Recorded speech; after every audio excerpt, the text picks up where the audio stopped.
આ સરસ દાખલો છે કે જો મુદ્દલ 5,000 8 વર્ષમાં 10,000 બની જાય છે તો બેંકમાં સાદા વ્યાજનો દર શું હોય? જો મુદ્દલ તમારું 5,000 નું 10,000 થઈ ગયું એનો મતલબ કે ડબલ થઈ ગયું.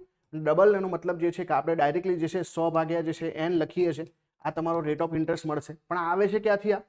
તો આપણે ખબર છે કે જ્યારે પણ આપણે સૂત્ર મૂકીએ છીએ I બરાબર PRN ભાગ્યા 100.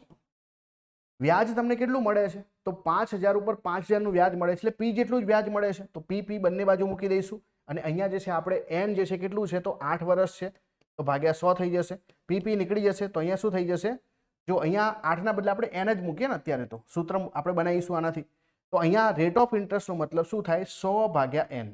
હવે જેટલા વર્ષમાં થતું હોય એટલા વર્ષ છેદમાં મૂકવાના. તો 8 વર્ષમાં થાય છે તો 100 ભાગ્યા 8 કરીશું અને 100 ભાગ્યા 8 કરીશું એટલે તમારો જવાબ ડાયરેક્ટલી 12.5 આવશે. તો જ્યારે પણ ડબલ થાય ને તો તમારે જે છે 100 ભાગ્યા જે છે n મૂકવાના. તમને કે 3 ગણા તો 200 ભાગ્યા n મૂકવાના. તમને કે 4 ગણા તો 300 ભાગ્યા n મૂકવાના. તો આવી રીતે તમે સૂત્ર જે છે 2 ગણાનું, 3 ગણાનું, 4 ગણાનું, 10 ગણાનું પણ બનાવી શકો. સિમ્પલ, સાદા વ્યાજ છે એટલા માટે. તો 12.5 આ ક્વેશ્ચનનો જવાબ છે.